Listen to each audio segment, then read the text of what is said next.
नमस्कार दोस्तों, स्वागत है आपका अपने YouTube चैनल आस्था शक्ति पर। आज हम आपको सुनाएंगे शुक्रवार यानी कि संतोषी माता की कहानी। अगर आप भी शुक्रवार का व्रत करते हैं तो शुक्रवार की कथा अवश्य सुननी और पढ़नी चाहिए। ऐसा करने से माता की पूजा अर्चना संपूर्ण होती है। तो चलिए शुरू करते हैं हम संतोषी माता की व्रत की कहानी। एक गांव में एक बुढ़िया रहती थी जिसके 7 बेटे थे। 6 बेटे कमाने वाले थे और एक बेटा निकम्मा था। बुढ़िया माँ 6 बेटों का झूठा 7वें पुत्र को देती। 7वां पुत्र एक दिन अपनी पत्नी से बोला, देखो मेरी माता का मुझ पर कितना प्रेम है। वह बोली, क्यों नहीं, सबका झूठा और बचा हुआ तो तुमको ही खिलाती है। वह बोला, जब तक आंखों से नहीं देख लूं मैं मान नहीं सकता। पत्नी ने हंसकर कहा, देख लोगे तो क्या मानोगे? तो उसने कहा, हाँ। कुछ दिन बाद एक बड़ा त्योहार आया। घर में 7 प्रकार के व्यंजन और चूरमे के लड्डू बने। वह पत्नी की बात को जांचने के लिए सिर दर्द का बहाना बनाकर पतला सा कपड़ा सिर पर ओढ़कर रसोई में जाकर सो गया और कपड़े में से सब देखता रहा।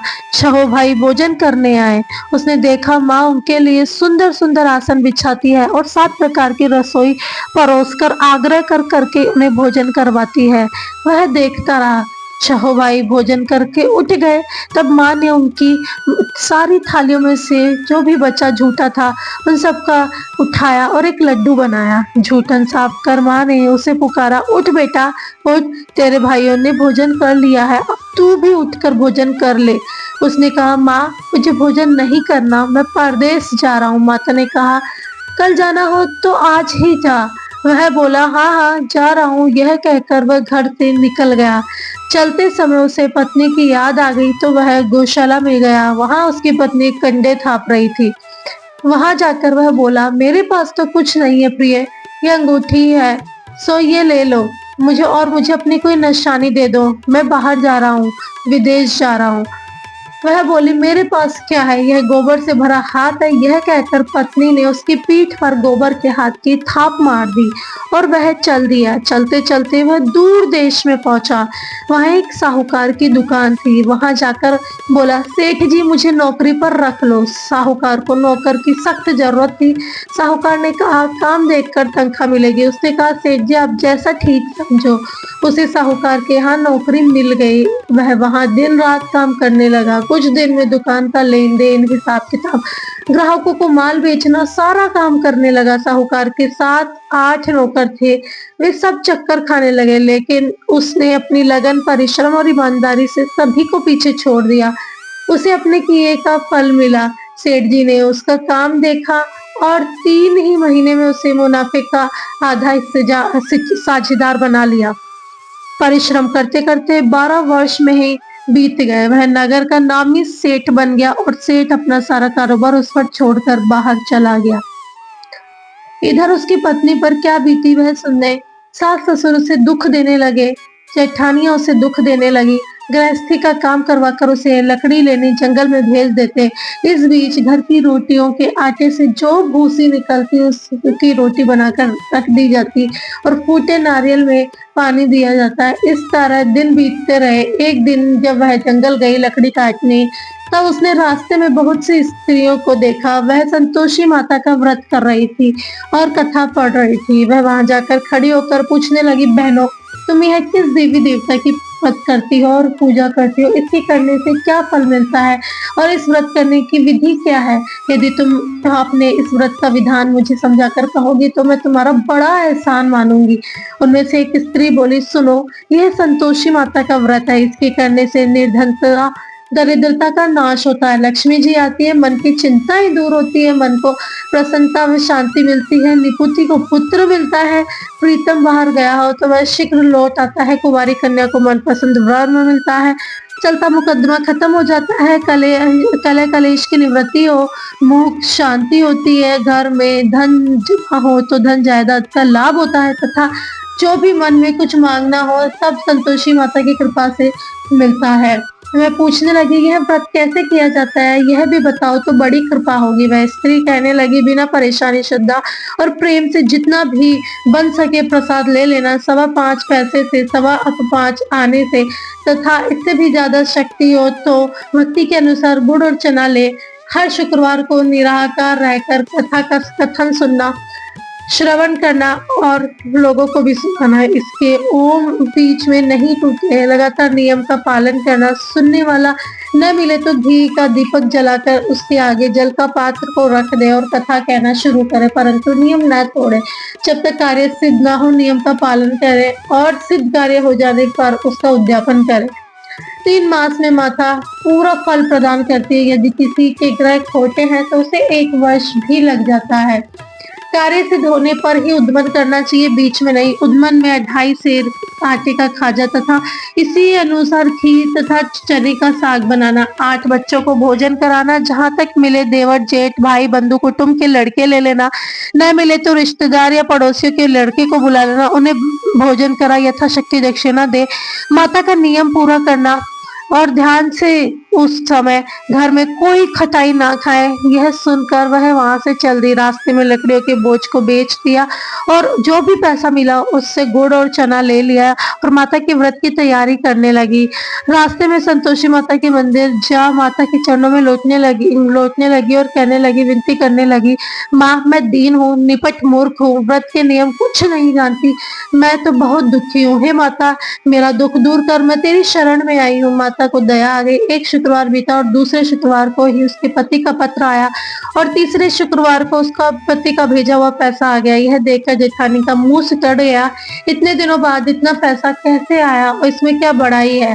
लड़के ताने देने लगे, काकी के पास अब पत्र आने लगा है, रुपया आने लगा है, अब तो काकी की खातिर बढ़ेगी, अब तो काकी बुलाने से भी नहीं बोलेगी। बेचारी सरलता से कहती, भैया पत्र आए हैं, रुपया आया है, यह ये तो हम सबके लिए अच्छा है ना।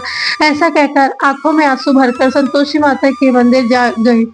मातेश्वरी के चरणों में गिरकर बोली, माँ मैंने तुमसे पैसा नहीं मांगा, मुझे पैसे का क्या काम, मुझे तो अपना सुहाग से काम है, मैं तो अपने स्वामी के दर्शन करना चाहती हूँ, उनकी सेवा करना चाहती हूँ। तब माता ने कहा प्रसन्न होकर, जा बेटी तेरा स्वामी जल्दी आएगा। यह सुन खुशी से बावली हो वह घर आकर काम करने लगी। संतोषी माता का विचार करने लगी, इस भोली पुत्री में मैंने तो कह दिया और तेरा पति शीघ्र आ जाएगा, लेकिन आएगा कहाँ से, वह तो इसे स्वप्न में भी याद नहीं करता, उसे इसकी याद दिलाने तो मुझे ही जाना पड़ेगा। संतोषी माता ने उस बुढ़िया के बेटे को स्वप्न में समझाया, पुत्र तेरी घरवाली बड़ा कष्ट उठा रही है। यह बोला, हाँ माता यह तो मुझे भी मालूम है, परंतु क्या करूँ, वहां कैसे जाऊं, परदेश की बात है, लेन देन का सारा हिसाब किताब और कोई नहीं जानता सिर्फ मेरे अलावा, आप कोई राह दिखाए तो मैं कैसे जाऊं। माँ कहने लगी, सवेरे नहा धोकर संतोषी माता का नाम ले, घी का दीपक जलाकर दंडवत प्रणाम करो, दुकान पर जा बैठ, देखते देखते तेरा लेन देन चुक जाएगा, जमा माल बिक जाएगा, सांझ होते होते धन का सारा ढेर लग जाएगा। वह अगले दिन सुबह जल्दी उठा। उसने अपने मित्र को और बंधु बांधवों के सहित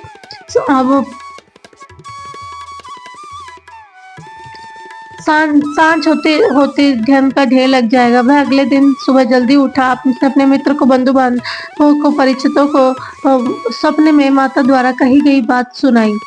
वे सब उसकी बात सुनकर वे सब उसकी बात उसकी खिल्ली उड़ाने लगे। वे कहने लगे कि कहीं कभी सपने में भी ऐसी बात सच्ची होती है। एक बूढ़ा व्यक्ति बहुत समझदार था, वह बोला, देखो भाई मेरी बात मानो तो इस तरह साझ या झूठ कहने का आप बदले देवता ने जैसा कहा है वैसा ही करना, तेरा क्या जाता है। बूढ़े की बात मानकर वहां धोकर उसने संतोषी माता को प्रणाम किया, फिर एक घी का दीपक जलाकर दुकान पर जा बैठा। शाम तक धन का ढेर लग गया। वह हैरान हुआ, मन में संतोषी माता का नाम ले प्रसन्न हो घर जाने के वास्ते गहना कपड़ा सामान आदि खरीदने लगा। वह सब काम से निपट अपने घर को रवाना हुआ। उधर उसकी पत्नी जंगल में लकड़ी लेने गई। लौटते वक्त थक जाने के कारण संतोषी माता के मंदिर पर विश्राम करने बैठ गई तो यह उसका रोज का रुकने का स्थान था।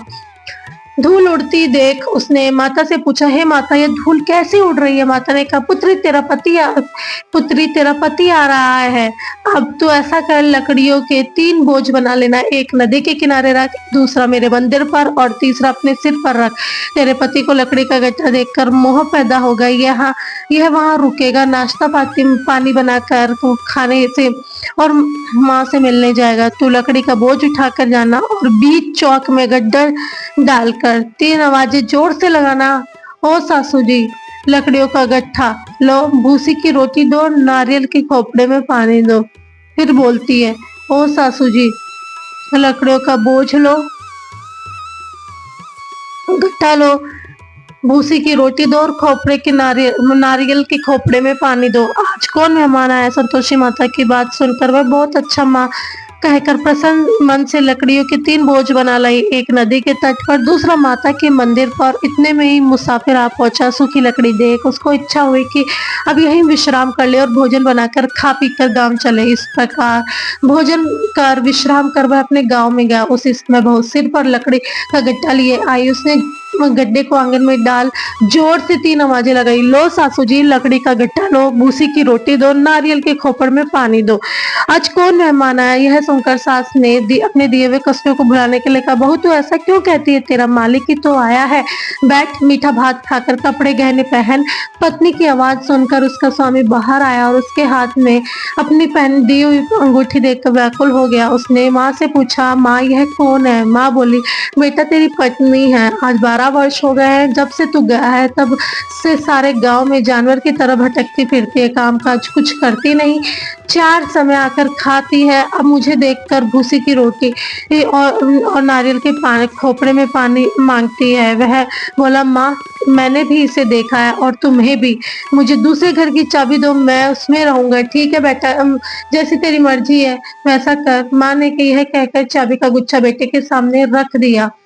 उसने दूसरे घर को खोलकर सारा सामान जमाया। एक ही दिन में वह राजा के महल जैसा ठाट बन गया। अब क्या था, वह सुख भोगने लगी। अगले शुक्रवार उसने पत्नी से कहा, मुझे संतोषी माता का उद्यापन करना है। पति बोला, बहुत अच्छा, खुशी से कर लो। वह उद्यापन की तैयारी करने लगी। जेठ के लड़कों को भोजन के लिए कहने गई। उन्होंने मंजूर किया, परंतु पीछे से जेठानी ने अपने बच्चों को सिखलाया, देखो रे भोजन के समय सब लोग खटाई मांगना, जिसका उससे उसका उद्यापन पूरा ना हो सके। लड़के भोजन करने आए, खीर पेट भरकर खाई, परंतु बात याद आते ही कहने लगे, हमें कुछ खटाई खाने को दो, खीर खाने में हमें नहीं भाता, ये देखकर रुचि होती है। लड़के उठ खड़े हुए, बोले, पैसे लाओ। बहू भोली थी, वह कुछ नहीं जानती थी, उसने उन्हें पैसे दे दिए। लड़कों ने बाजार में जाकर उन पैसों की इमली खरीदी और खाई।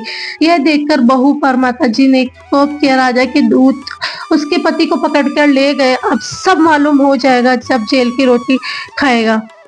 बहू से यह वचन सहन नहीं हुए और वह संतोषी माता के मंदिर गई और कहने लगी, माता तुमने ये क्या किया? हंसाकर क्यों रुलाने लगी? माता बोली, पुत्री तूने मेरा व्रत भंग किया, इतनी जल्दी सब बातें भुला दी।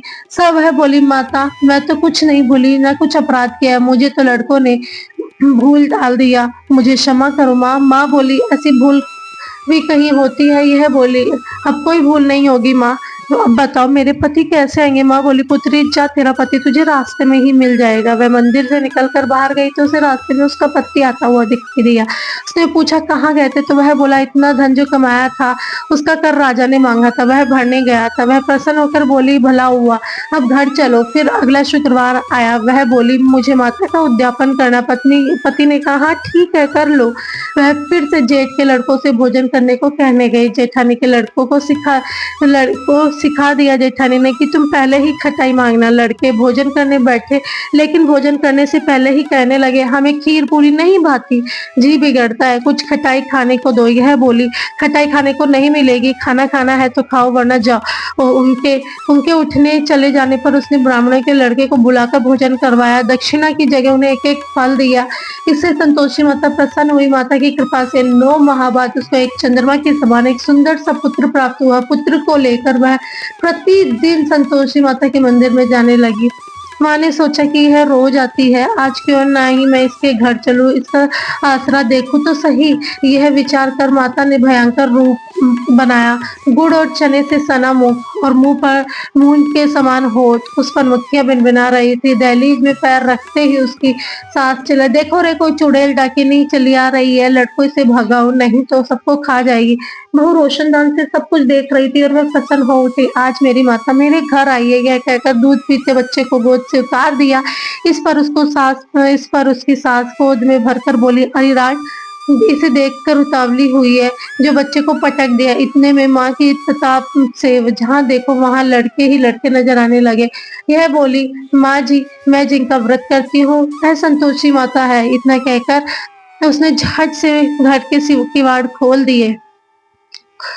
सबने माता के चरण पकड़ लिए और विनती करने लगे, हे माता हम तो मूर्ख है, अज्ञानी है, तुम्हारे व्रत की विधि को हम नहीं जानते, तुम्हारा व्रत भंग कर हमने बड़ा अपराध किया है। हे माता आप हमारे अपराधों को क्षमा करें। इस प्रकार बार बार कहने पर संतोषी माता प्रसन्न हुई और इनके बाद उसकी सास कहने लगी, हे संतोषी माता आपने जैसा बहू को फल दिया वैसा सबको देना, जो ये कथा सुने और पढ़े उसके मनोरथ पूर्ण करना। तो दोस्तों आपको ये कथा कैसी लगी? अच्छी लगी तो हमारे चैनल को ज्वाइन करें और सब्सक्राइब करें। बेल आइकन जरूर दबाएं ताकि आने वाली व्रत कथा और नोटिफिकेशन आपको मिल सके। धन्यवाद।